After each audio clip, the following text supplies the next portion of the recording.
पाप करने का काम किया था। मैं उनसे आग्रह करना चाहता हूं कि अभी कुंभ का मेला लगा है, ये बड़ा संजोग है। 144 साल के बाद उस प्रकार का संजोग लगा है।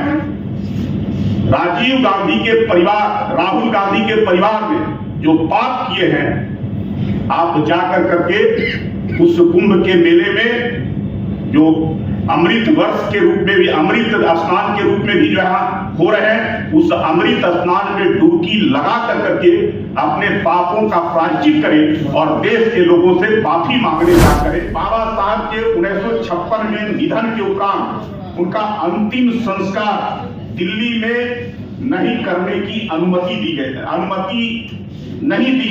उनके अंतिम संस्कार दिल्ली में करने की अनुमति नहीं दी गई और उनके कोई दिल्ली के अंदर में स्मारक नहीं बनाए गए, जबकि नेहरू परिवार के अन्य सदस्यों के लिए 50-50 एकड़ का वहां स्मारक का निर्माण दिल्ली के अंदर में किया गया है।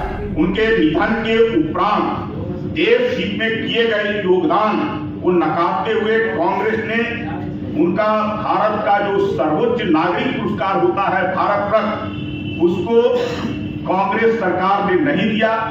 1990 में भाजपा समर्थित सरकार ने भारत रत्न का सम्मान दिया, जबकि जवाहरलाल नेहरू को और इंदिरा गांधी को जीवित रहते यह सम्मान मिला था। राजीव गांधी के निधन के 20 दिनों के अंदर ही भारत रत्न का सम्मान दिया। देश के संविधान के निर्माण के लिए तो कांग्रेस पार्टी ने 1952 में और 1954 में चुनाव के दौरान बाबा साहब अम्बेडकर को हराने के लिए कम्युनिस्टों के साथ मिलकर रणनीति बनाई। कांग्रेस ने उनके खिलाफ उम्मीदवार दिए और प्रधानमंत्री जवाहरलाल नेहरू उनके खिलाफ प्रचार करने गए। उनको हराने के लिए 74,333 मतों को रद्द किया गया और अंतोगत्वा उनको चुनाव हारना। बाबा साहब के मंत्री रहते रक्षा तथा विदेश मामलों के प्रमुख समितियों से उनको बाहर रखा गया था। उनके ज्ञान और योगदान को पूरी तरह नजरअंदाज किया गया था। 1953 में बनी बाबा साहब के अनुशंसा पर काका कालेलकर आयोग ने पिछड़े वर्गों के लिए आरक्षण की सिफारिश की थी, लेकिन नेहरू ने इसे खारिज कर दिया था। क्या इससे साफ जाहिर नहीं होता है कि सामाजिक असमानता को सुधारने के लिए कांग्रेस की कभी कोई मंशा नहीं रही। उन्होंने मुख्यमंत्रियों को लिखे पत्र में उन्होंने आरक्षण का विरोध किया और इसे प्रशासनिक अक्षमता का कारण बताया।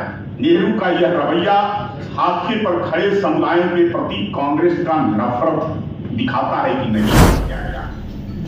राजीव गांधी ने मंडल आयोग की सिफारिश का विरोध किया। दलितों आदिवासियों को दिए आरक्षण को खत्म करने का समर्थन करते हुए उन्होंने विज्ञापन प्रकाशित किए। 1985 में राजीव गांधी ने अनुसूचित जाति को दिए आरक्षण को मूर्खों को प्रोत्साहन देने जैसा बताया। यह दलितों तथा पिछड़ों के प्रति कांग्रेस का नफरत नहीं दर्शाता है। बाबा साहब के 1956 में निधन के उपरांत उनका अंतिम संस्कार दिल्ली में नहीं करने की अनुमति नहीं दी गई।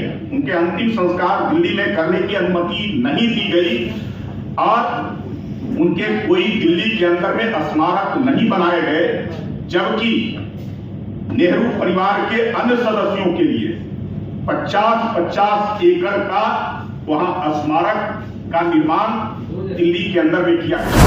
उनके निधन के उपरांत देश हित में किए गए योगदान को नकारते हुए कांग्रेस ने उनका भारत का जो सर्वोच्च नागरिक पुरस्कार होता है भारत रत्न, उसको कांग्रेस सरकार ने नहीं दिया। 1990 में भाजपा समर्थित सरकार ने भारत रत्न का सम्मान दिया, जबकि जवाहरलाल नेहरू को और इंदिरा गांधी को जीवित रहते यह सम्मान मिला था। राजीव गांधी के निधन के 20 दिनों के अंदर ही भारत रत्न का सम्मान दिया। संशोधन किए गए हैं, जो संविधान बचाने की बात राहुल गांधी करते हैं, जिसमें 75 संशोधन केवल कांग्रेस की सरकार ने पाप करने का काम किया था। मैं उनसे आग्रह करना चाहता हूं कि अभी कुंभ का मेला लगा है, ये बड़ा संजोग है, 144 साल के बाद उस प्रकार का संजोग लगा है।